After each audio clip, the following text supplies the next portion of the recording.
Hi everyone and welcome to another episode, and today I'm going to be doing a reaction video. I'm going to compare the protests in Nairobi and the protests in South Africa because a lot went down and so much happened in those protests that we have to actually watch. So let's first see this video. There have been protests all over Africa, and this is how South Africans protest. I want you to watch. So the big deal with this protest is in the how people in Nairobi protest and how people in South Africa protest. And the reasons behind the protest were more or less the same. It's bad governance, high cost of living. South Africa is still going through a lot of segregation. Kenya also has got a lot of discriminative laws that really turn down on the poor. So the reasons behind the protest were more or less the same, but the how in which people protested was what makes this whole thing to be very interesting. So here we're actually seeing South Africans kind of like in a concert. People actually look happy. They don't even look like they're protesting.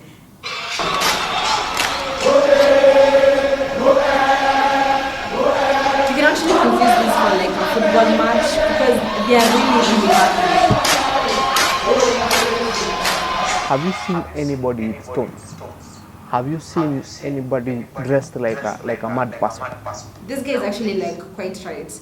When you're protesting, it really doesn't have to be violent. I think as Africans, we are so used to violence such that when we see such a civilized protest, we tend to think that that's not a protest at all. But actually, this is the real definition of a peaceful protest.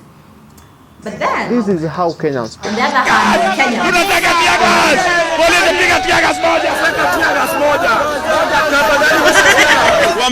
I just have to say that I kind of feel embarrassed at how we seemed to say that we are going on a peaceful protest, but then it just turned out to be violence. Violence all over. People had stones, people were battering each other with the police. It was just chaotic, and that's the complete opposite of what a peaceful protest should be. Imagine, like, why do Kenyans have to be violent, like with everything? Imagine wewe Ruto must go na YouTube yote. We need to change the way we. So Kenyans actually forgot what they were protesting about. The thing was the high cost of living, but then it turned out to be so political. People were like, the president who is Ruto must go, Ruto must go. That's not the deal. We had elections almost like 1 year ago. People need to move on. If you're going to like protest on the high cost of living, let it just be that. Because the government is not going anywhere, and we have to accept these. We have this government for the next five years. So it's just 1 year, not even 1 year down the line, and we're still not over it. It really doesn't make sense. Let's hear another one.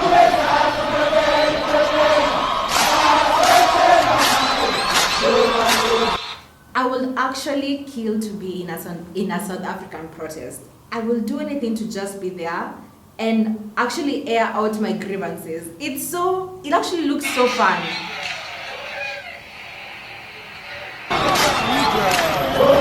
South Africans were so civilized. They had so much fun. Let's look at another Kenyan video. The South African. Ooh. Okay, I just have to ask, do South Africans just have ready songs for like protests? Because everybody seems to like know the songs. So I'm like, did you guys like do some rehearsals before? Because everybody is singing, everybody is happy.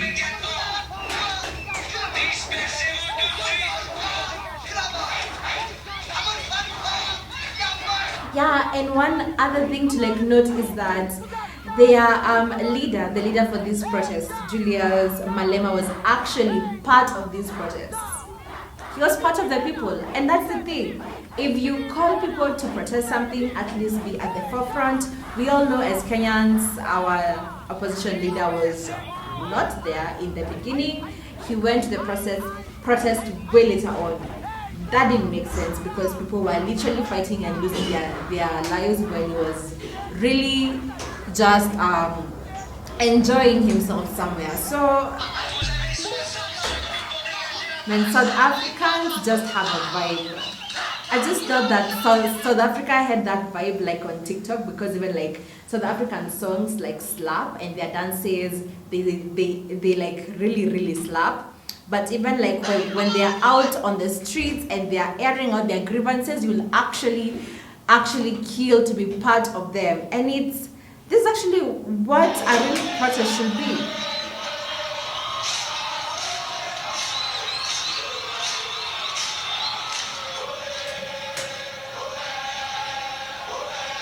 Kenya versus South Africa. Let's watch this.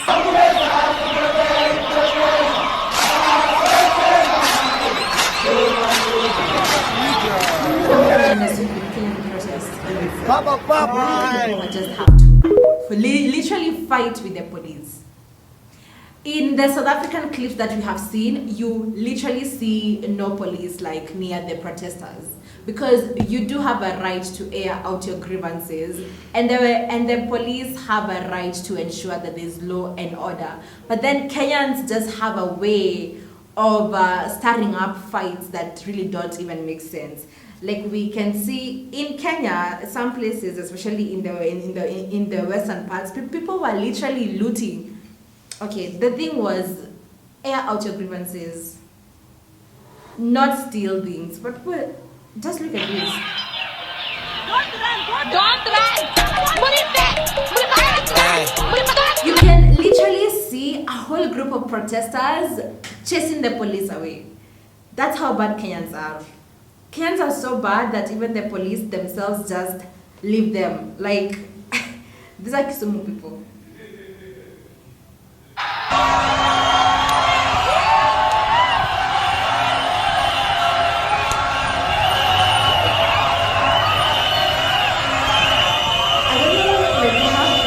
Mixed reactions like to this. It does show like how unity can be used well, but then in like the wrong context, because it's all like starting up violence.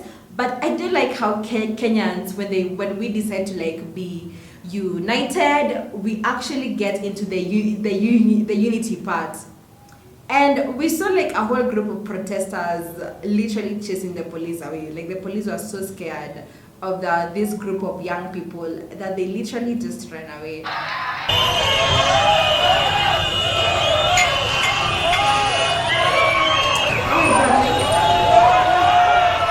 South Africans even had a dress code. Like everybody is almost in red. It's like people were ready for this protest, and that's the thing. You have something to air out there. You know, we as the citizens, we have got our grievances and we want to put it out there. We don't have to fight. And they are so civilized, they're just walking on the road with their placards. It's so beautiful to even watch them. I don't know.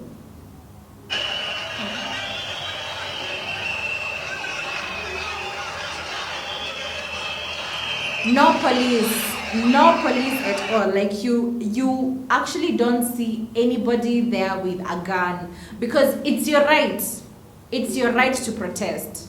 You do have a freedom of speech, just use it well. You don't have a freedom of violence. Violence is not acceptable. We are ready to die. I'm ready to take the bullet. Allah. And it was such a coincidence because these protests happened on like the same day in different parts of one of the largest, actually it's in the biggest cities of Africa, because we know that Nairobi is quite an important city in Africa and South Africa as well. So there's that like coincidence on why it had to happen on the exact same day, why on the 20th of March. We don't know if this was a political coincidence or if this was something that was planned. So we probably will never know.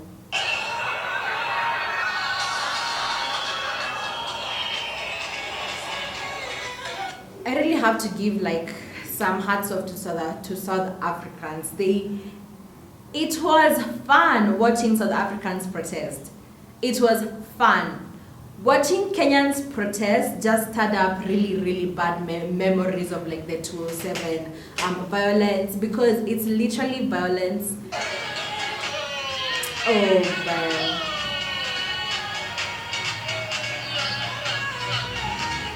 Like, do people have to like go to such extremes of like doing really, really shady things to like protest? Like, why are people burning beans?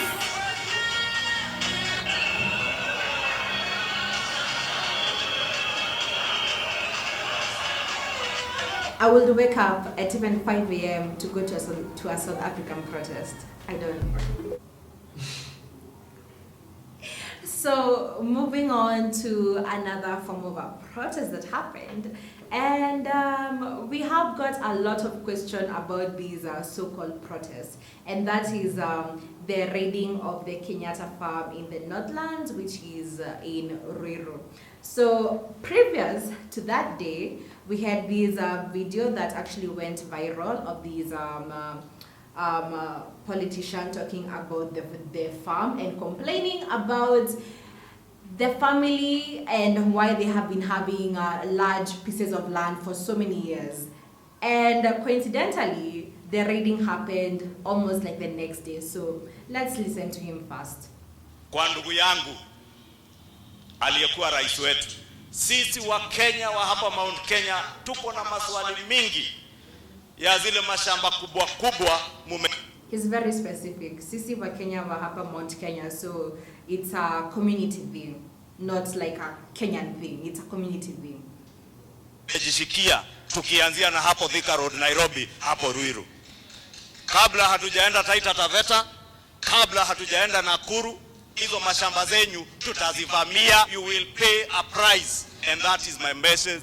And that's where Kenyans really, really went bizarre with the whole incident, because the raiding actually happened after this guy posted this video. After this video was posted out on social media. Ndugu yangu aliyekuwa rais wetu, sisi wa Kenya wa hapa Mount Kenya tuko na maswali mingi ya zile mashamba kubwa kubwa mumejishikia tukianzia na hapo Thika Road Nairobi.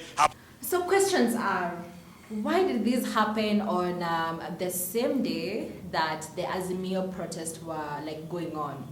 Was it like something to like deter Kenyans from the main protest, or maybe to paint a bad picture of the government? There's just so many things happening coincidentally with the government. We first of all had the protests on 20th of March happening in Nairobi, happening in Tunisia, happening in South Africa, and then internally we had protests are happening in different parts of the country, and then the property of the former president is being raided, and not only that, it's being raided for so many hours and we are not even having authorities coming in. So there's lots of questions, there's a lot going on in the government that actually doesn't even make sense. Kenyans are getting more and more confused, and Kenyans are not even getting answers. Are we really fighting against something, or are we fighting for people?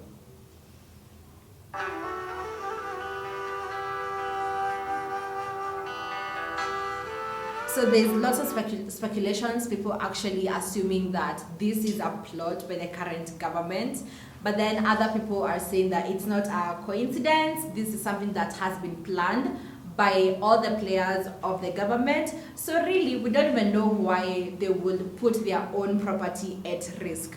For what reason? It really, really raises a lot of questions actually.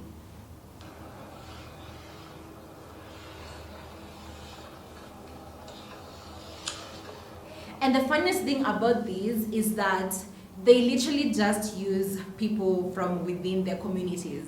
You can literally see these are just normal people of the area of Ruiru just raiding this farm, stealing the sheep, and just setting the whole place ablaze. It doesn't make sense why you'd actually do that to your own place, because I am assuming that this farm, there were many people who were employed here, and probably the people employed here were the same people who are raiding this farm, because I tend to assume that you just don't go into a place without knowing it, because these people seem to like know the whole area quite well. So it made me that they were people who were maybe worked there.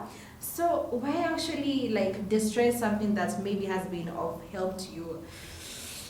As young people in Kenya, we can obviously like accept the fact that our leaders have got really a lot of power over us because they manipulate young people into doing their bad deeds, and young people are just the ones who end up suffering for no good reason. We see that our democratic institutions are under attack. So here we have a video of the opposition leader. I don't even know why they are trying to justify protests, because these are not peaceful protests and they're not speaking against the violence that is happening. I don't know what ideology they are trying to bring in or to bring out, but the fact that they're not speaking against the violence, the fact that people are actually dying, property is being destroyed, it really shows that none of them is like qualified to like take on the governance of this country, unfortunately. And that Kenya is on the brink of serious catastrophe. It's a catastrophe because like you guys are bringing in the violence. It doesn't make sense.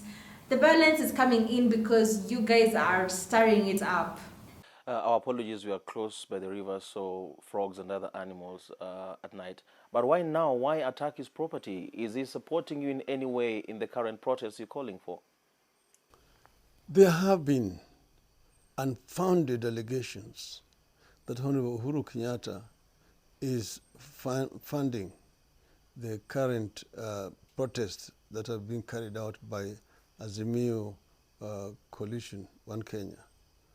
But nothing could be further from the truth. Yes, Uhuru Kenyatta is a member of this movement. He is still the chairman of this movement. It contradicts itself, and it just makes the whole story to be more and more bizarre, because yes, the former president did support the former opposition leader, but then we still don't understand why his own property is being attacked. Because if it was really something personal, I am assuming that even Raila's property should also be attacked, if at all it's something that is personal. So it doesn't make sense, honestly. Honestly, I can say, like, from my own opinion. So we have got the Kenyatta farm being invaded, and at the same time, we also have Raila's gas plant being invaded by unknown gang members. So it just brings in lots of questions on who is the enemy, who is fighting who, and why are they fighting? Because the leaders claim to be fighting against the bad governance of this country, but then they're also having their own property being destroyed. It really doesn't make sense. So there's lots of questions.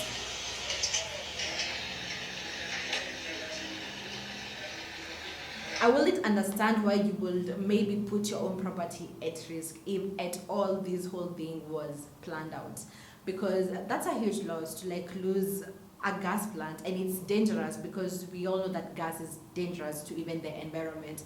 So this whole thing, in my own opinion, is just it's quite hard to comprehend what is going on, because I don't even understand what Kenyans are fighting for anymore. It just seems like everybody is fighting for the sake of fighting. Even if you ask the protesters what they are fighting against, they're just fighting because they were given that opportunity for violence.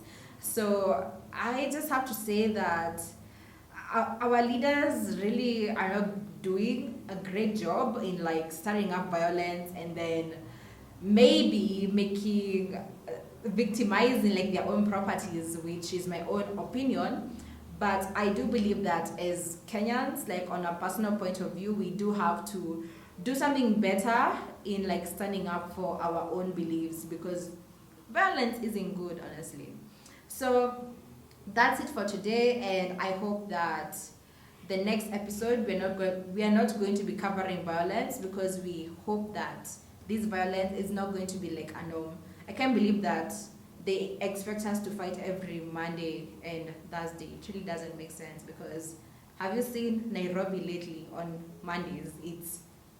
It's not Nairobi at all. Like, we have to get back to work. We have an economy to build. So that's it, guys. Thank you so much for tuning in, and I hope I'm gonna catch you guys in the next episode.